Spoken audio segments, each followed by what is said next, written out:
morning, dear friends, and welcome to this module. In the previous module, we had focused on the digital writing process, its various types, pertinent theories related to it, and also digital writing for the web. Today, in this module, we will be looking at interdisciplinary approaches in the realm of digital writing, particularly in the field of electronic literature, as well as the techniques and technologies to support tailored access to content in its wide variety of forms. When we say electronic literature, we are taking advantage of the computational, multimedia, and networked properties of the contemporary computer and digital media in the production of narrative works that are specific to this context. We are not necessarily looking at the application of digital tools for writing, but shall look at experiments in the creation of new forms of narratives in the digital environment. In this context, we refer to Catherine Hale's work, Electronic Literature, published in 2008, where she has explained electronic literature as a first generation digital object that has been digitized, created on a computer, and meant to be read on a computer. These projects are forms of creative expression and experiments that research and engage with technology on an aesthetic level. The genres of electronic literature include hypertext fiction, kinetic multimedia poetry, interactive fiction, generative poetry, and database narratives based on its engagement with the contemporary technological apparatus. These are based on new writing practices specific to networked communication, technologies, and text based new media art installations. This directs attention not only to the changing nature of digital writing, but also to the different ways in which the literary community mobilizes these capabilities. Let us trace the evolution of electronic literature or digital literature and try to understand the main forms of delivery and consumption. The period between 1960 and 1980 is often termed as the classical period of digital literature, and it was marked by hypertext fiction. It allowed readers to navigate the narrative by choosing links that led to different parts of the story, and these texts were written in a hypertext authoring program called Story Space. The representative work was Michael Joyce's Afternoon a Story. The hypertext fictions between 1980 and 1990 mutated into various forms by incorporating hybrid forms, nonlinear storytelling, and multimedia elements. As examples, we can refer to Shelley Jackson's iconic work Patchwork Girl, Stuart Mountrop's multimodal work Regan Library, which featured QuickTime movies with random text generation, or Caitlin Fisher's These Waves of Girls that included sound, graphics, and other functionalities in a networked linking structure. These creative representations of writing could never be replicated on traditional print formats. Let us analyze now the example of Shelley Jackson's Patchwork Girl. This work engages dialogically with two works that are different in genre and style but equally engage with feminism: Mary Shelley's Frankenstein and Frank Baum's Patchwork Girl of Oz. As a hypertext, its meaning is actualized through the reader's clicking of the hyperlinks it contains, and the narrative foregrounds a material being in the form of the patchwork girl whose corporeality is repeatedly foregrounded, and the reader's designated task is to patch up the fragments of the creature's body as well as those of the various narratives that make up the text. It creates a cyborg, that is, a hybrid being of textual, organic, and technological creature text. This form of writing is termed as cyborg writing. With this background, now let us look at The Patchwork Girl. Published in 1995, Shelley Jackson's hypertext consists of five sections: body of text, graveyard, journal, story, and crazy quilt. Hyperlinks create a multiplicity of narratives which form the hypertext and are pieced together by the reader's intervention. The dotted lines show the fragmented and variegated body of the female monster that symbolizes her plural identity. The hypertext also deconstructs the male dominated and plot based tradition of the novel and becomes an example of cyberfeminism because the female is no longer defined in biological terms but produced by female imagination itself. Many critics read Patchwork Girl as the fragmented nature of human subjectivity, particularly female subjectivity, which is enhanced by the multiple reading paths enabled by the hypertext. It deconstructs male dominated versions of identity privileged by print text. With the advent of the World Wide Web, writers started experimenting with web based narratives.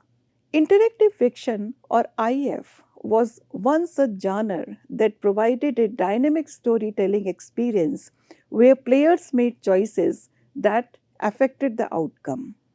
The postmodern period of digital literature was marked by interactive fiction and interactive poetry.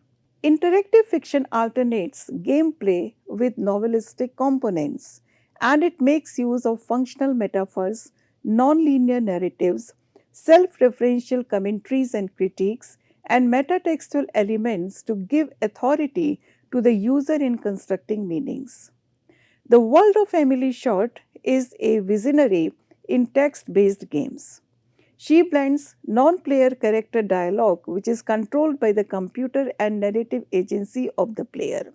She designed the conversational interactive fiction that controls the interaction, which is now progressed to an AI driven experience. Her well known works include Galati, Counterfeit Monkey, and Blood and Lawrence that decanonizes the traditional theorizing of fiction.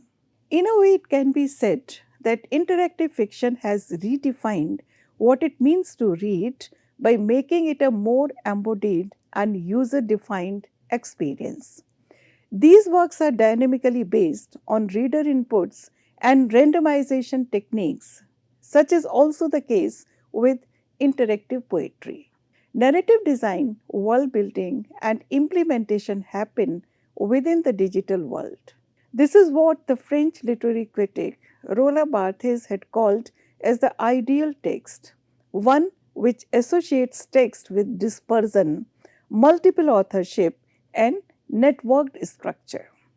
Roland Barthes' work S oblique Z was published in 1970, but very uncannily, as it has been commented by Catherine Hales, it has anticipated electronic hypertext literature as the ideal text, as it outlines the plurality of paths and the multiplicity of approaches.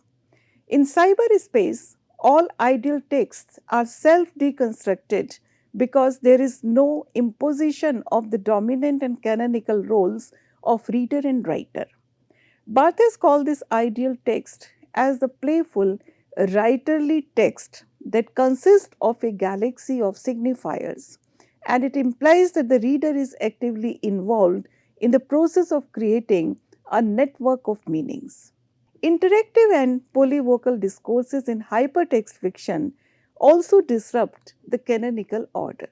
Interactive fiction also led the way for the creation of artworks which have flattened the hierarchy between the author and the reader, and this redistribution of power makes the reader into a co author. The advent of the World Wide Web opened up new possibilities for electronic literature because writers started experimenting with web based narratives. Text, audio, video, and images were combined to create engaging and immersive experiences for a much broader audience, especially with the advent of the social media.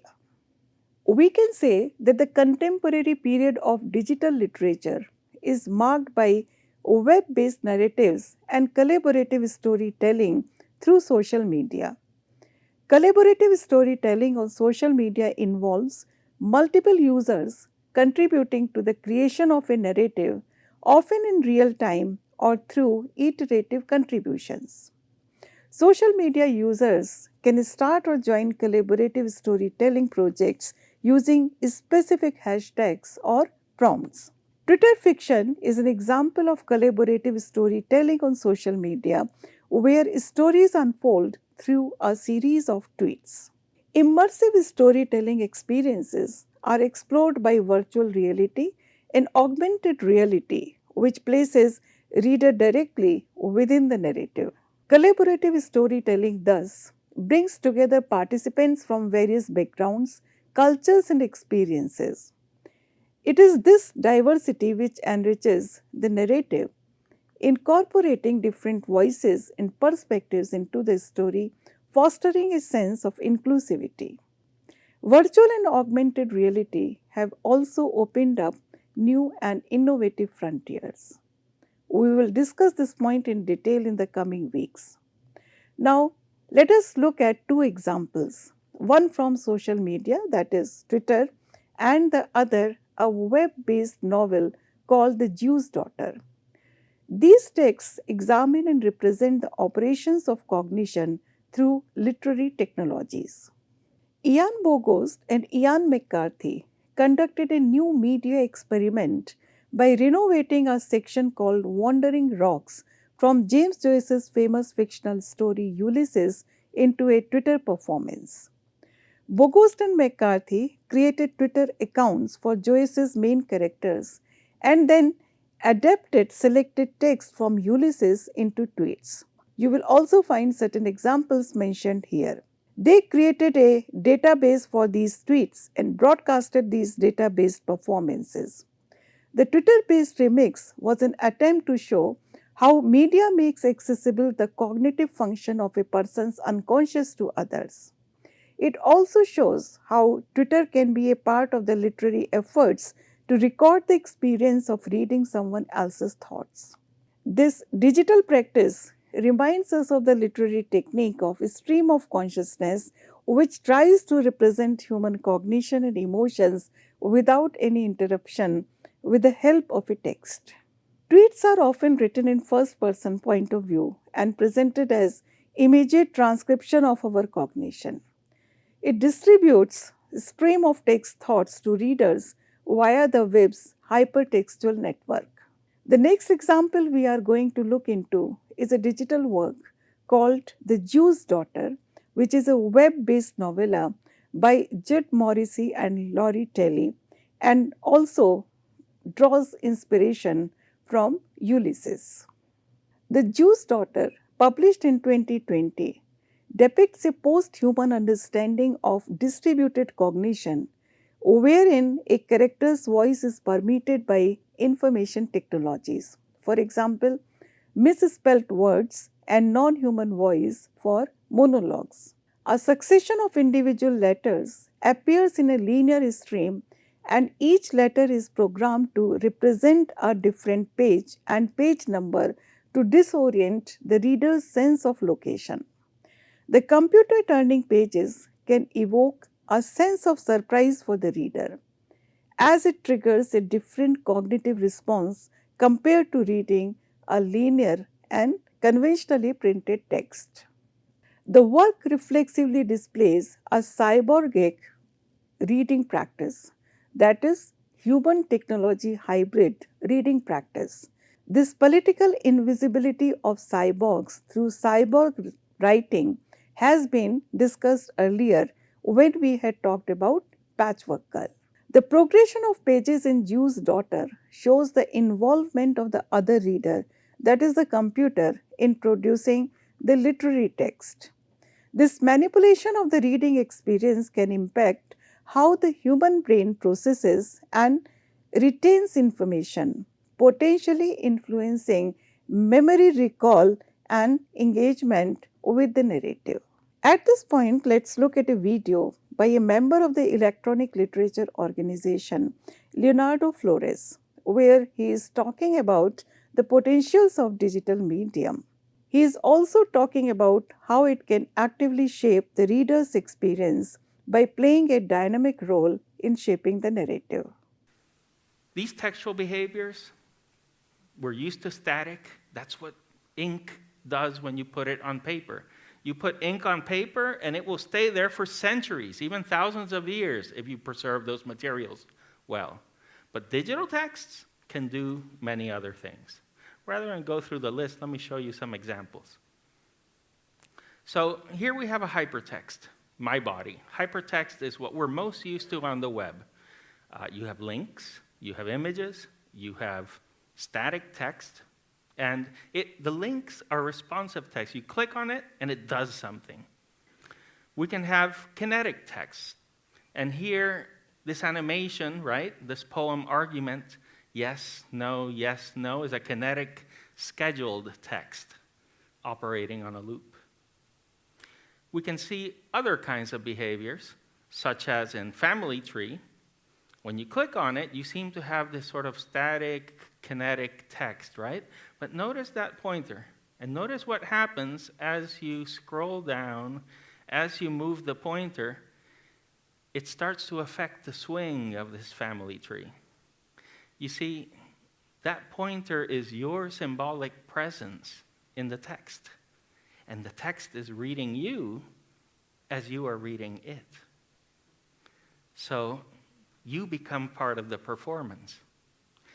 To take it a step further, Jason Nelson took the idea of the platformer game and combined it, used it as a surface for writing poetry. Game, and again game. I muted the audio, but it combines all of these things, and you have to play through 13 levels, and your interactions are meaningful. Obviously, this is a quick screen capture so you can have an idea, but each level explores an idea. Here we have Taroko Gorge. This is an amazing work because you have this text that is slowly flowing on a schedule down the screen. Now, it is a nature poem about this canyon in Taiwan, right, that Nick Montfort visited and was inspired to write this poem. But if we look at the source code, wait a second, this poem is generated. If you try to read it on the surface, it goes on forever. And that source code, other people like Scott Redberg remixed it and made it about Tokyo. J.R. Carpenter remixed it, changed the words, and made it about eating. Here we have the poem still flowing down the screen. Kathy Edmund Behrens made it about cooking, about Julia Child, about programming. Darius Kasemi, a famous bot maker, made it about clubs in Hey Gorgeous. And as we can see, all of these texts, right, what we see is the emergence of a new native epoetic form. Basically, this is like the sonnet. It is a form that people can repurpose and do wonderful things with. The links in the hypertext represent our symbolic presence in the text. The text is reading us as we are reading the text. So we are becoming part of the performance. But the problem with using digital medium is that technical malfunctions can disrupt the overall experience. However, it is interesting to note that creators sometimes intentionally incorporate glitches to challenge conventional aesthetics, and this is called the glitch poetics. Let us look the concept of the glitch poetics in somewhat detail. Glitch poetics is characterized by the deliberate use of glitches, errors, and technical malfunctions in the creation and representation of texts and artworks. Prominent glitch theorist Rosa Menkman notes that glitch opens up an area of critical inquiry by destabilizing the layers and sequences of assured informatic flows and structures. Glitch poetics also subverts the idea of strict control and precision in digital media. Critically, it implies the idea put forward by Catherine Hales about how language cracks and compresses under the pressure of the Anthropocene. It also implies that language systems may struggle or experience difficulties in adequately expressing the profound changes and challenges posed by the Anthropocene. Glitch poetics can be seen as a reaction to the hyper polished and seamless digital aesthetics of mainstream media. Let us take two examples to demonstrate glitch poetics, which are artist Erika Scoutry's work Negative Dogs and Think You Know Me. Let us see how glitch poetics works in these performances.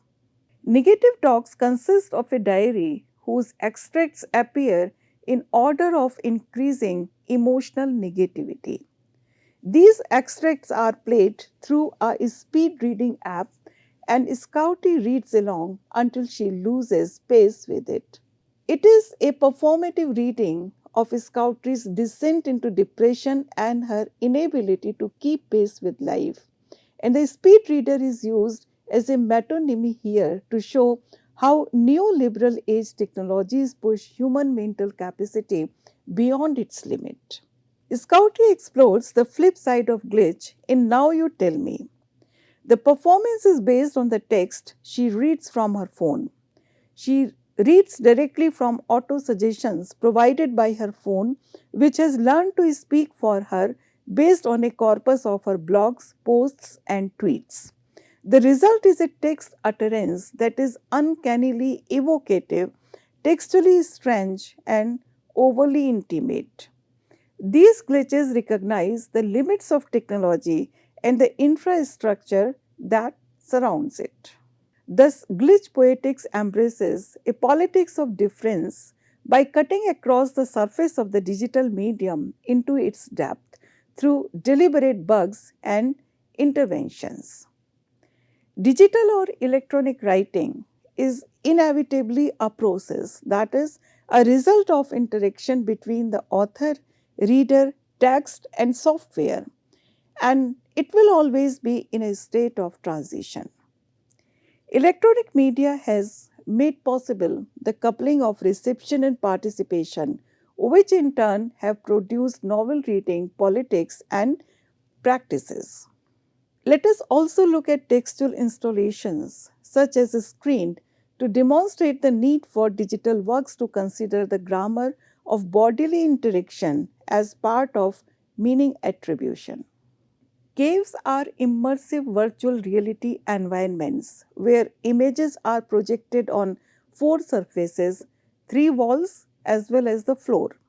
Using VR as a medium, the text merges with the physical space and confronts the reader with the semblance of volume and structure. Screen has become a classic VR work for the cave environment. This work has been written as a three-layered reading effort.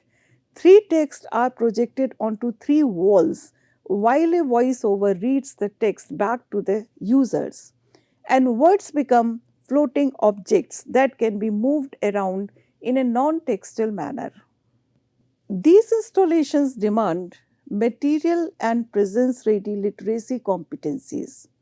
Hypertextualization of texts reorients digital writing to the modes of ideology, production, and consumption. The postmodern scenario has taught us that there will be a material basis for digital works rooted in political discourses, and that shapes the digital work. Let us now have a look at it. Performative politics in digital spaces refers to the ways in which political actions, ideologies, and expressions are performed, enacted, and disseminated online.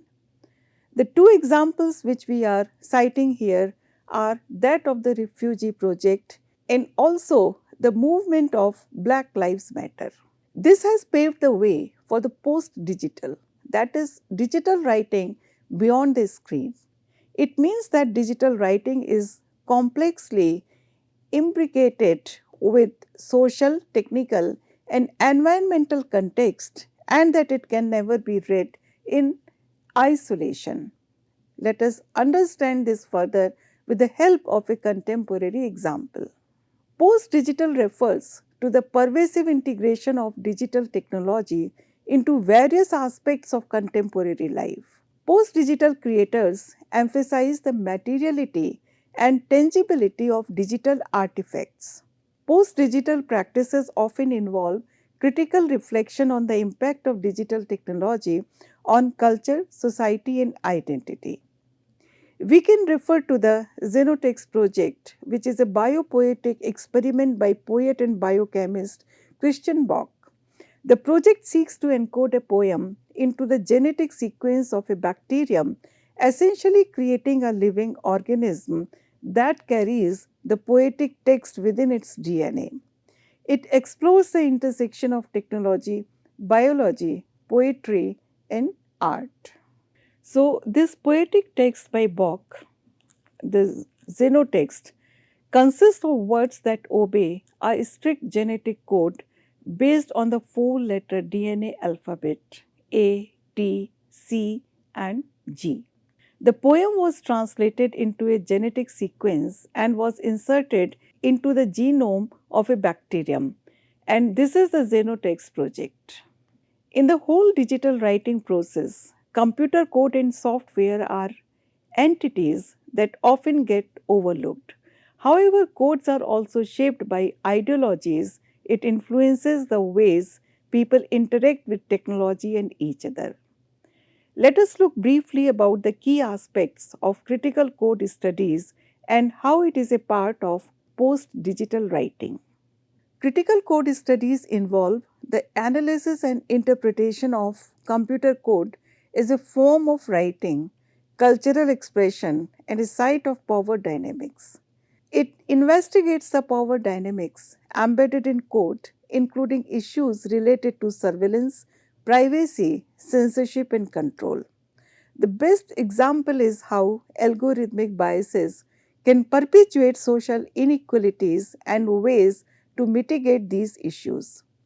Just like any other digital writing, CSS also requires a hermeneutic study and multiple readings of the structure, semantics, and syntax of computer code.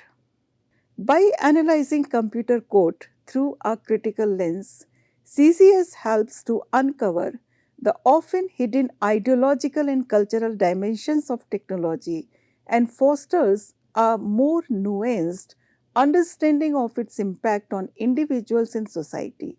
We'll learn more about algorithmic bias when we talk about AI in the upcoming modules. Digitality has become the textual condition of 21st century writings and literature. It is very interesting to note that there are books that imitate digital literature. One such example is Mark Danielski's House of Leaves.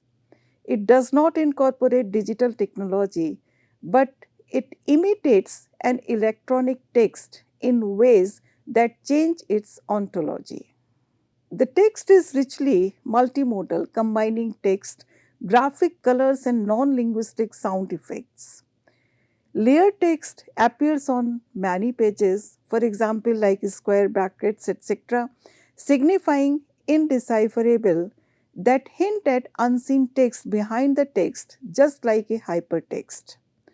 Code also runs riot on the pages as if positioning itself as a rival to computer's ability to represent within itself a different or the other media. The difficulty in reading the novel imitates the complexity in understanding the computer code in its entirety. Having looked at these examples, one might also wonder about the future of print literature. Perhaps books will not disappear, but neither will they escape the effects of digital technology. Digital technology has already interpenetrated them, and digitality has become the textual condition of 21st century writings and literature.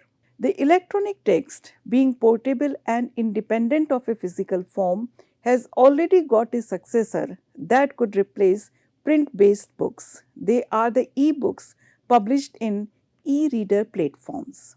The e-reader platform should be dissected and examined that takes into account its unique elements. The e-books offer an electronic mediated experience. It is a confluence of a hardware platform, electronic text, and commercial body working in concert to replicate a print-like reading experience. It is not absent of its own political ideologies. It is not always geared toward the dissemination of knowledge and intellectual exchange only. Rather, it follows a familiar business model designed in locking consumers to a particular manufacturer's hardware and software ecosphere. While reading oriented e readers aim to mime some of the characteristics of a book, physical e readers are designed for additional purposes. For example, Amazon's Kindle or Barnes and Noble's Nook. While Amazon's Kindle provides features like e ink and front lit display with a built in dictionary, Nook has its own glow light, library lending, and expandable storage. Let us look at a video now by the business news channel CNBC, which was taken 3 years back and which explains why physical books still outsell e-books. Ebook or physical book. You may be surprised to hear that for most, old school print on paper still wins, despite digital media having disrupted many other industries. 67% of Americans had read a physical book in 2017, but only 26% had read an e-book. So why do people still prefer print over the convenience of reading on a smartphone, Kindle or Kobo? You might think that electronic books, more commonly known as e-books, are relatively new, but an initiative called Project Gutenberg claims to have started them all the way back in 1971. Today, it still publishes books online, focusing on older works where the American copyright has expired, so it can offer them for free.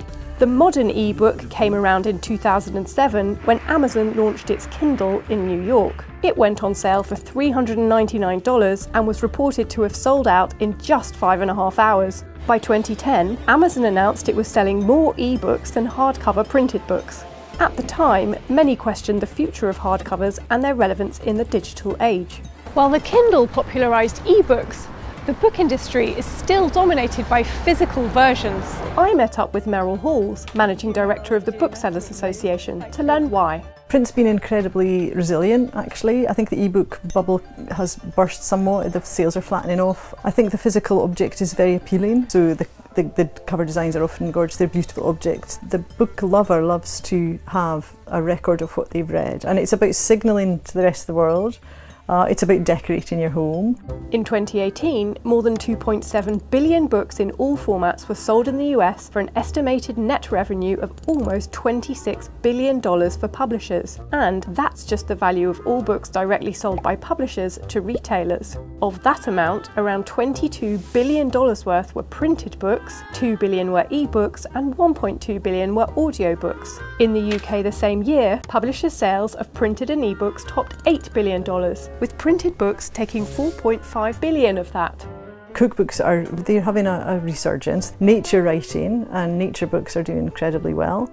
And I think it's partly the sort of political landscape. People are looking for escape, but they're also looking for information. It's harder to have an emotional relationship with what you're reading if it's on an e-reader. It's obviously cheaper to produce ebooks than print copies. But the number of printed books sold by publishers to retailers in the US and UK also outstrips the number of downloaded books. Even the kind of books people like to read in print versus on an e-reader varies. In the UK, readers prefer fiction categories like crime, thriller and romance on their e-readers, but children's books are still dominated by print. High-profile launches like 3 Women and, of course, the 50 Shades of Grey franchise have also boosted print sales. One of the major difficulties with ebooks is that it gives more of an impression of having access to a file rather than purchasing something as a source for reading and entertainment. Ideology and technology live on several levels in the e-reader. Ideology informs not only the physical design but user interface and distribution methods. It is important to digitize in the fast-paced world, but it is more important to democratize, and it can only be done by subordinating private interests to the public good. Corporate enterprises like Google Books, left unchecked, will hold a de facto monopoly over cultural knowledge, with little preventing it from raising prices or even denying access in the future. So it's a misconception that e-readers are digital equivalents of print books. Now let us see what is the current trend in knowledge production in the aesthetics of digital literary practices. Cybertextualism formalism focuses on the study of cybertext. The key features are ergodic literature, digital poetics, and algorithmic narratives. Ergodic literature expects its readers to engage with the text to generate meaning. The readers of ergodic literature cannot simply consume meaning. Digital poetics explores how digital technologies enable new forms of literary expression and storytelling. This includes investigating the creative potential of multimedia elements, interactivity, and computational processes. At the same time, there are some digital texts which incorporate algorithms to generate narratives, where the sequence of events or the content itself is determined by algorithms rather than a fixed authorial structure. This has influenced discussions in digital literature, game studies, interactive media, and new forms of storytelling that have emerged with the advancement of technology. Catherine Hales has talked about a media-specific approach in the field of digital writing and literature. Hales emphasizes that electronic literature cannot be fully understood without considering the specific material properties of the digital medium, which include aspects such as code, algorithms, visual elements, interactivity, and networked connections. She has also introduced the concept of transcoding to describe the process of translating a literary work from one medium to another. This highlights the differences and challenges in preserving the original work's meaning across different media. The physical and cognitive experiences of reading digital text differ from those of reading print literature.